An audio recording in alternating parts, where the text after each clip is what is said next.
This is a stimulus update and daily news report. I got some important update to share with you. Looks like the Senate is still in control of the Democrats. I'll play you a video clip from Chuck Schumer talking more about his victory. When it comes to student loan forgiveness, it is blocked, but the feds are still able to erase some student loan debt. I'll let you know where that stands as of now. There's $3,200 checks going out, but the deadline is in 2 days. Also, $325 checks going out as well. And I'll give you some other important updates as well. Hope you're having a wonderful weekend. If you appreciate the fact-based, fast-paced updates, hit the like button down below and subscribe to the channel for more daily, straight-to-the-point updates on matters that financially matter to you. So, stimulus update, $3,200 one-time payment must be claimed before the deadline in 2 days. So these are any stimulus checks, child tax credit, stimulus checks, all that, anything you haven't received or if you know anybody. The deadline is Tuesday, November 15th. I'm going to keep reminding you until that happens, just to make sure no one has any money left on the table. And then also stimulus payments of $325 likely coming your way. This is going on in Indiana, and it's a $325 check split between a couple of different ways. So originally there was a first-time payment of $125, and then there was a $200 payment as well. And so if you combine all the payments together, it goes up to $650, depending if there's if you're doing it with couples and so forth. So $325 for singles and $650 for couples. So in the state of Indiana, so be on the lookout for that. And then Chuck Schumer says midterms are vindication for Democrats' agenda after clinching Senate majority. So although it's not official yet, Chuck Schumer is doing his victory lap and happy that the Democrats are still in control. Take a look at this video clip right here. The election is a great win for the American people. With the races now called in Arizona and Nevada, Democrats will have a majority in the Senate, and I will once again be majority leader.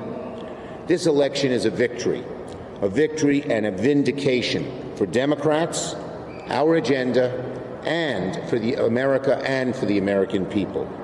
There are three things that help the Senate secure the majority. One, our terrific candidates. Two, our agenda and our accomplishments. And three, the American people rejected the anti-democratic, extremist MAGA Republicans. And I'm making a plea to my Republican colleagues. We can disagree on so many issues. That's fair. But let's not have this kind of divisive negativity.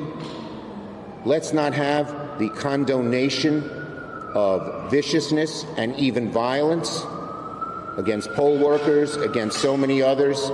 Let us try to come together.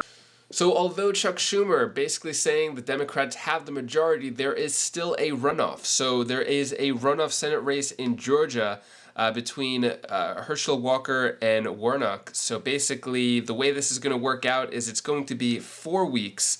Last time, I don't know if you remember, 2 years ago, it was 9 weeks ago. It was 9 weeks, but now this is going to be decided in just 4 weeks. So we'll see what happens with that. I'll keep you updated.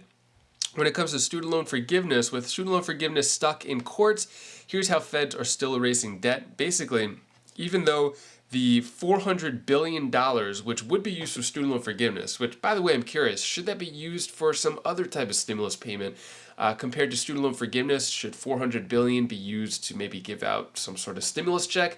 That's pretty much how much the last $1,400 stimulus checks cost for all the people who got it before. But when it comes to this, how it's still going out, basically disabled people who are working for the government, people who have been frauded by certain universities and colleges, those people are still getting student loan forgiveness, right? So it's like around $22 billion or something like that has been given out in student loan forgiveness. But when it comes to the big student loan forgiveness, the one where it's going to cost $400 billion for everybody who has it with the certain income requirements, the 10 to 20,000, that is stuck in courts. But is it going to be stuck forever? Did the Biden administration plan for this?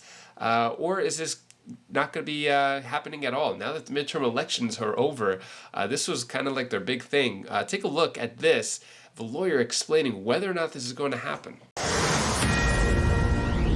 We agree that there's a crisis that needs to be addressed, but it needs to be addressed by Congress. The president doesn't have the authority to address this, and frankly, it's Congress's job to address it. All right, and a Texas judge agreed, and essentially the president's $400 billion student relief program is now blocked, and some say dead on arrival, but not if the Justice Department has anything to do about it. Opposing this, and the judge's theory, and not a theory, the judge says based on something called the Constitution, that a president can't act unilaterally on things like this, that money matters must be decided by Congress. Let's go to Katie Chakowski on this, a constitutional law attorney. Katie, who's right on this? Well, this is a very interesting analysis from the judge in Texas. And basically, it was just a straightforward constitutional separation of powers analysis. And the judge made a very specific point to say that the ruling saying that this plan, the student loan forgiveness plan, was not constitutional, was based solely on separation of powers requirements and not about the public policy or the propriety of this plan. And I think that is a pretty strong argument. The Biden administration attempted to use existing legislation and creatively suggest that that existing legislation, even though Congress at the time had not authorized it to be used for student loan forgiveness, could be interpreted to extend to that. And that is a big separation of powers question in my mind. And I think the judge was very clear about why there was a significant concern about extending that statute to something that did not seem to be contemplated at the time that it was enacted by Congress. I'm not a lawyer. You're a good one. But I've watched a lot of law shows growing up, so I think I qualify as an expert. And the one thing that I found odd about this, in fact, you and I were kind of kidding about it, or at least I was, that the administration might have known full well that it was on slippery constitutional ground. But this would send a signal to his base and be very beneficial. There are probably a lot of ticked off students and some 20 million odd parents, and although that might be a little annoyed now that this isn't going to come, or for the time being not going to come to pass, but that was already baked into the cake. What do you think? I think that's right. I think that most attorneys would agree that it is a stretch to creatively suggest that this statute that the Biden administration is using to essentially forgive student loan debt is being extended to a significant extent with a significant amount of money that's being expended if it were to be allowed to be interpreted this way. The judge in Texas even said that this would be the most expansive usurpation of legislative authority by the executive branch if it were to proceed, because the sheer dollar figure is beyond anything that could be contemplated by interpreting a statute that at the time never thought that this would be the use of it, and suddenly that's the interpretation of it. So I think you're right. I think that the DOJ and the administration knew that this was a very tenuous argument, but wanted to fulfill that campaign promise in some way. Yeah, and it worked in that sense. All right, Katie, thank you. Always good seeing you, my friend. One thing I want to point out, the timing of this news for student loan forgiveness to be blocked. Although it was sort of blocked before, there was still a lot of optimism. The Biden administration was still taking student loan forgiveness applications. And then the midterm elections happened Tuesday. And then right after that, on Thursday, the Fed said that it is blocked. And now the administration is not taking any more applications. So, you know, it's kind of weird to think about it. Midterm elections happened on Tuesday. The block happened on Thursday, and now no more applications are going to happen. I'm wondering how hard the Biden administration is going to push for this, especially since there's no votes to gain, no political leverage here. I don't know. Maybe I'm just being cynical here or just kind of connecting dots. I don't know. What are your thoughts on that? Anyways, that is all the news that I have for you today to hopefully cheer you up a bit. Here's my daughter Bella's tip of the day. Hi guys, this is Bella. This is the tip of the day, and what I was gonna say is just enjoy the moments right now. Don't be like maybe I'm not good for this. Just do it.